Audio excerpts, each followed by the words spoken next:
Good afternoon, everyone. Welcome to another episode of Kingdom of Dreams podcast, The Making of Stories. I'm your host, Joel Mir.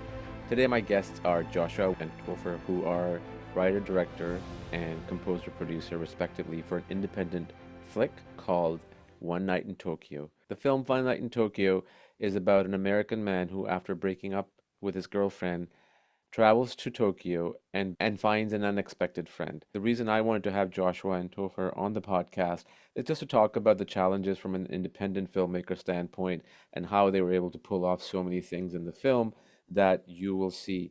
The film is available on various platforms, including Mubi and other VOD platforms. Do check it out. Without further ado, here's my conversation with Joshua and Topher for One Night in Tokyo. Awesome. Well, good to have you to talk about your film One Night in Tokyo. Just to sort of give you a little bit my thought process, I just saw it. And for me, it's more about the process of the film that you guys shot in Tokyo. I mean, I have my own comments and stuff, which I will kind of keep it on the side. But just to kind of get an idea of who you guys are first, your backgrounds, what do you guys do in terms of your films and how you got into filmmaking? Let's start off with that, and then we can go and dive into the film. Cool, Topher, you want to start? Yeah, I guess so. Sure. Mhm. I met Josh, 15 years ago. We were playing in bands in Detroit back then, and we met to work on a compilation of those bands that we eventually put out on vinyl and all that. And then Josh, we kept in touch, and Josh hit me up a couple years later when he was making films, and we started, making films together, a few shorts, and then eventually this feature. Great. Yeah, You want to step in there, Josh? yeah, and yeah, for me, I was doing a lot of. I always liked film a lot, but I was doing a lot of music, and I always intended on getting into film more, but I didn't think I had studied it enough, so I never wanted to release something or put something out that I didn't feel like was going to be good. So I waited a little bit. I did law school. I graduated from law school, and then right away, I kind of just jumped into, I said, oh, I want to do film. If I don't do it now, I'm never going to do it. And so I jumped into that and then joined the advertising world where I was a producer and, for TV commercials, directed some commercials and shot commercials as a cinematographer as well. And so that really got me into it. And then finally, I just kind of made the leap where I was like, oh, I want to be making my own films. And I kind of always assumed that people would if I did enough commercials that people would just come to me and say, "Oh yeah, you want to do a movie," but nobody ever did that. So I was like, "Okay, I gotta write my own movies and do it myself, basically." Right. So what was the catalyst with One Night in Tokyo? What inspired you to do a story of that nature in Tokyo and with the story of sort of wrapping spanning around in one night? So yeah, because that's interesting. Because originally I was planning on just taking a trip to Japan. I lived there for 6 years, and so I'm familiar with it. And I just thought, oh, I want to go see some of my friends, and I was going to take like a 2 week trip there.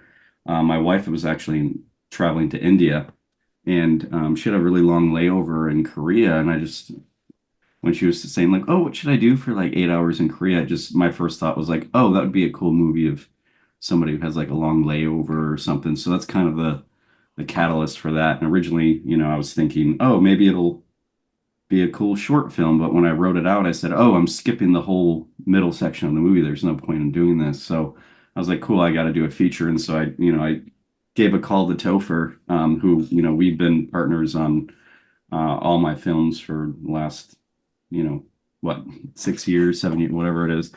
Yeah. Um, and I said, "Is it crazy that I want to do this as a feature?" And then he's like, "No, let's do it." So we just kind of jumped into it that way. Got it. And Topher, when you received the call, like what was did you have any reservations or if there was excitement, like what was that emotion and element behind all that stuff when Joshua gave you a call?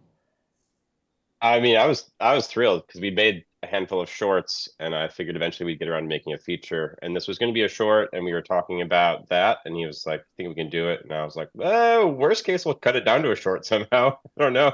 seems like we may as well shoot too much than too little. And once we like fleshed out the script and got that all going, I was like, oh, this will definitely work as a feature. All right.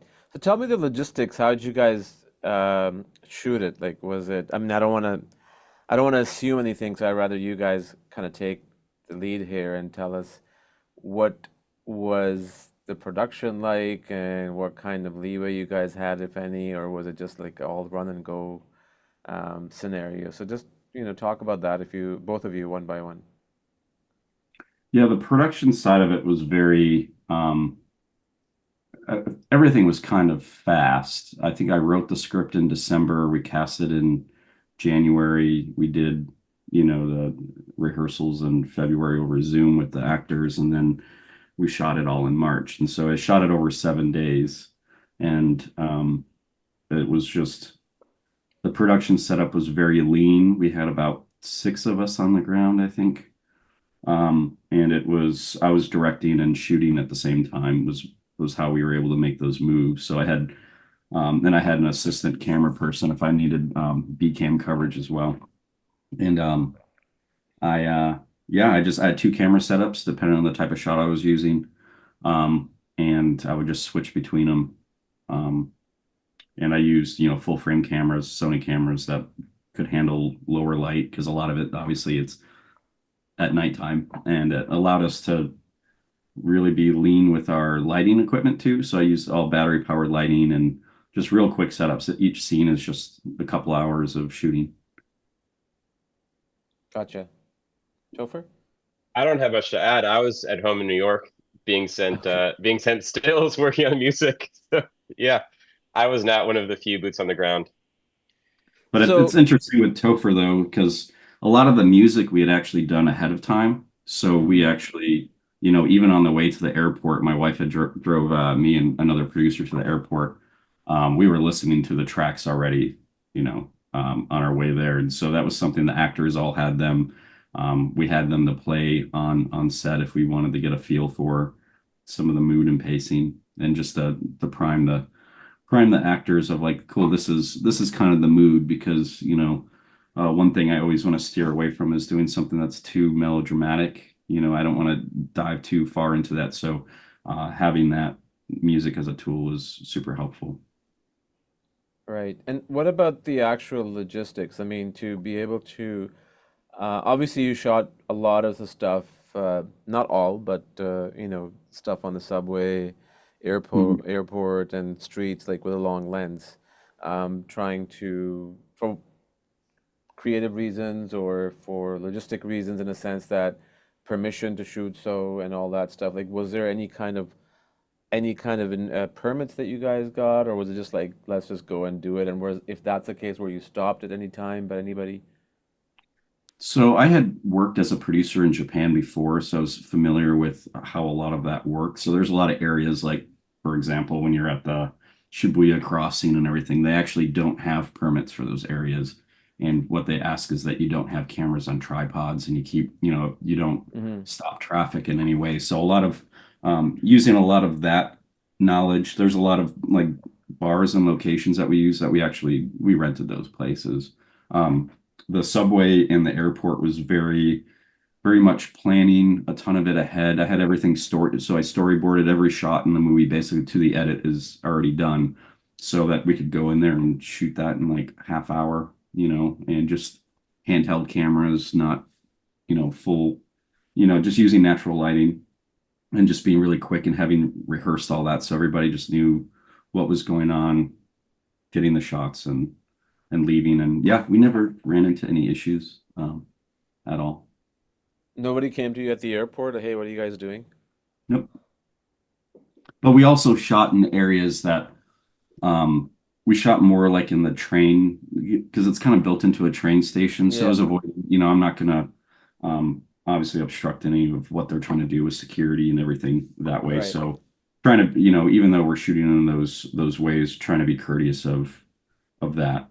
Just understanding Japanese culture as well. Just trying to be respectful in everything we're doing and not obstructing any type of people going through or where security's at. We just didn't want to obviously bother travelers.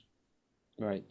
Topher, since you did the music and also co-produced it, let's talk about your involvement as a composer, in terms of the feel of the music and the mood of the music. What was the process and journey for creating something like that in the film?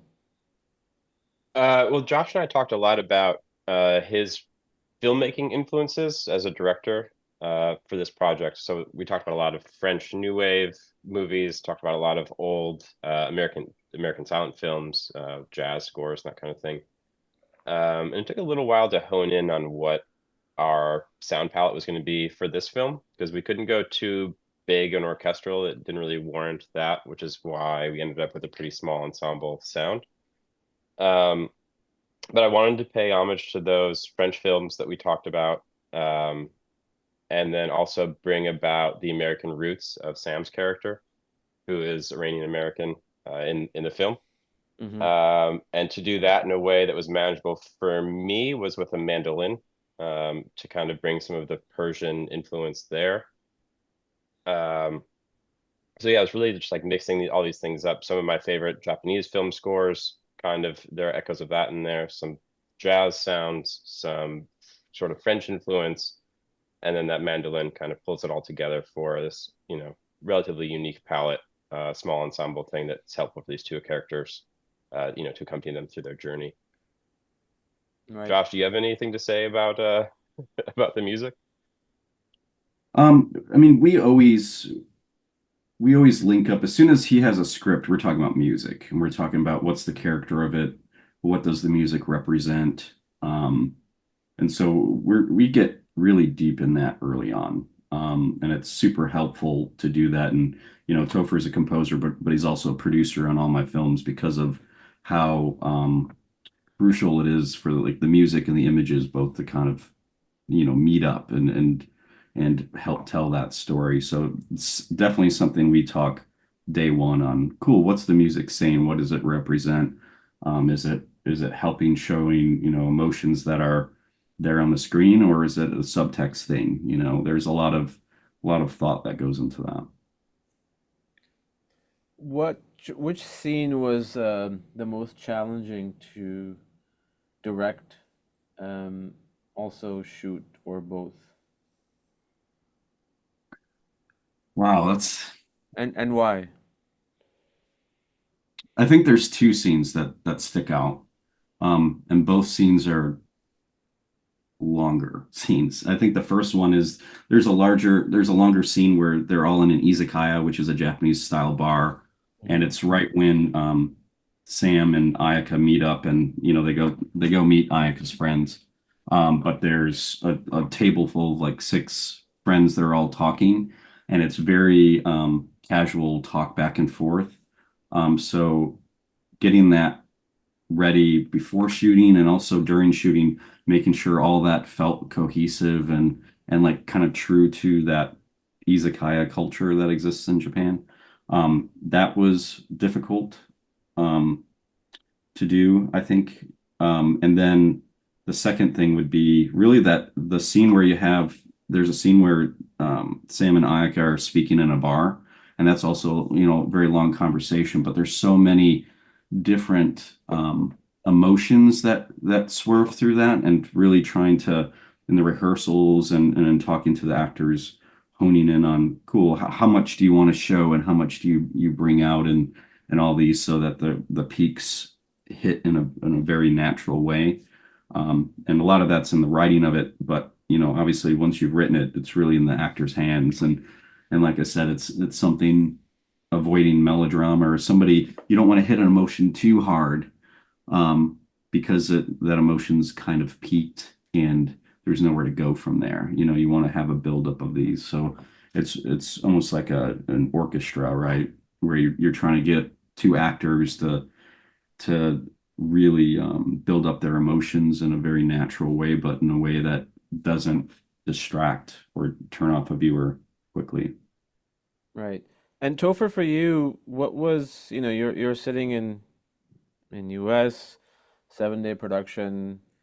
How up to date were you with what was going on? Were you resolving any, if there were any issues remotely?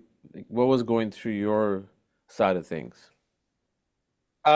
It's interesting because I was very involved leading up, and then I think during the actual shoot was when I was most hands off. There's the time difference, of course, which is like, pretty much day and night. Right. Um, so yeah, I was just responding to the still images I was getting. I don't think I was even seeing a lot of footage or anything until Josh got back.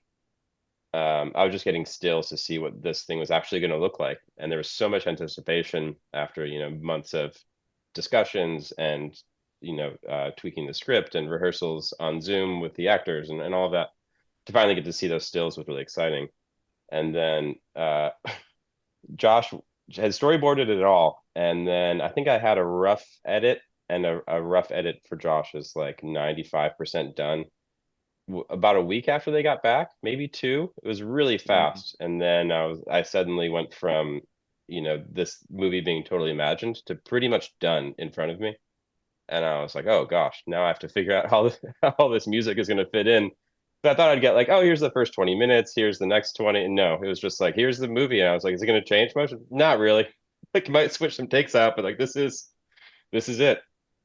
So then it was really go time for me. So there was a little lull there in terms of my, uh, engagement during the shoot because I was so hands off, and then it was like all systems go. This thing is suddenly, right here in front of me, and that was Gotcha. fun and exciting and a little overwhelming. Right. And in terms of audio, it didn't seem like to me that you guys did any dubbing and whatnot, but was it lav mics? Were there any booms, or how did you sort of, especially places like airport and public places, what was the work around that, like around that?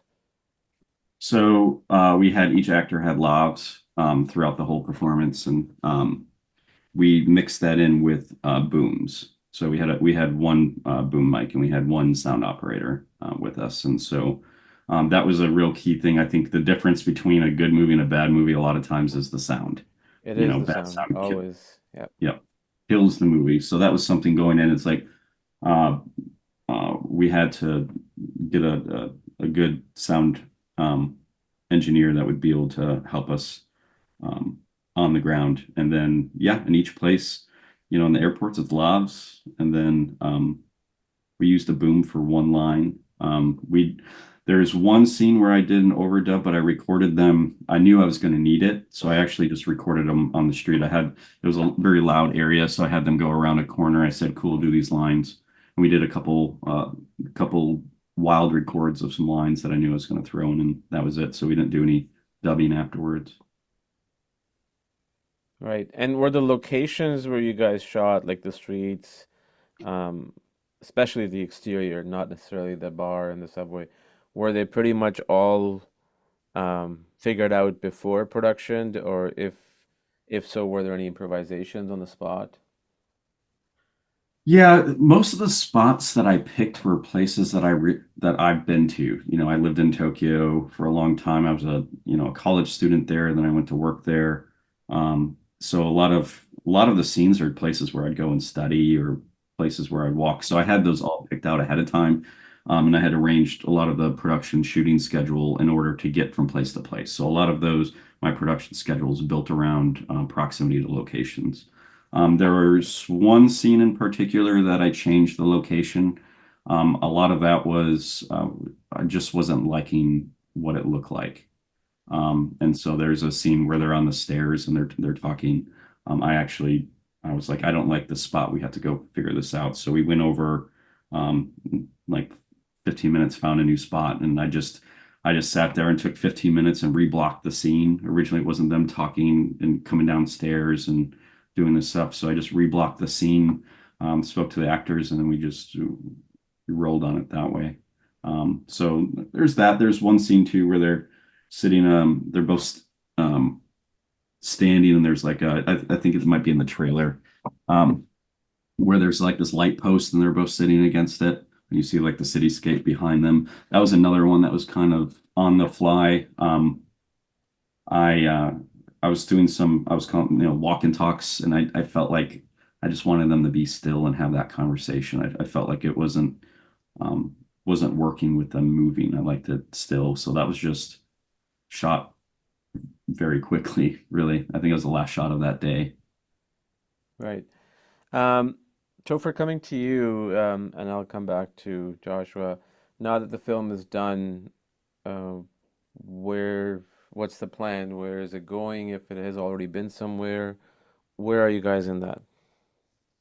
Well, we premiered at CineQuest last year, and then we picked up distribution. I think that same weekend. I'll toss this back to Josh because this is more his wheelhouse. Hmm. Yeah, I think maybe it was the following week. I want to say we found distribution. Um, and we had been working with a producer rep named Glenn Reynolds, who was helping out a lot. And we won the audience award over at CineQuest, and then for drama. And then I think it was really quick. Like that was our first screening. We thought it was going to be a longer process to get distribution. Plus, we didn't really have a distribution plan going into, you're going and doing like a little, feature like that. So it was fairly quick. And so that was picked up by Buffalo 8 as a distribution company. Right. And where can it be seen now? Is it online for people to see, or is it still going through festival circuit? So the festival circuit we finished, it's actually coming out on Valentine's Day on digital and VOD. So it'll be on Amazon and I think Apple, Xfinity, Google Play, uh, basically worldwide, a lot of different countries on the same day. Awesome. And then it'll come out later on Avon. Great. Topher, anything that you want to add about anything else that we may not have talked about? Uh, no, I don't think so. What's your process of, I mean, we kind of touched upon it, but in general, like, how do you get inspired by but to create music? Or who do you listen to, if any? Sure. Um, Boy, I listen to a lot of music, and I also write a lot of music. I do a lot of commercial work on the music side, and that's very temp track heavy. So I listen to a ton of temp music, write a ton of cues for that. So I'm in the process of writing a lot of music on a daily basis, but working on the film side of things is very different, and I find it to be way more meditative. And let's see, spent a lot of time at the piano for this one, outside of the studio, away from picture. I mean, there wasn't picture for most of this, away from the script, and recorded a ton of voice notes on my phone that I would send to Josh as text messages with no titles or context or just moods. And it was really just trying to figure out what mood was feeling right. Um, and working with a director for this is really fun because working on music without picture, it's up to me to figure out what feels right or doesn't. With the director, it's really fun to bounce things off of Josh and for him to respond to that really without knowing what he wants or doesn't want, but he can tell immediately if this is like working or not. Um, so I was able to bounce things off of him, get a little feedback of like, cool, not so cool, and really go from there. So it was a ton of experimentation, throwing things at the wall. We had the luxury of time uh, at the beginning of the project because we were just preparing for the shoot. But yeah, it's a lot of the piano and voice notes. Gotcha. What's next for you guys now that this film is done, going to be seen by people worldwide? Um, Give and take. What are you guys working on next, if anything? I mean, we're really deep in working on a new film. We're, I think, fairly deep on that and pre-production on that.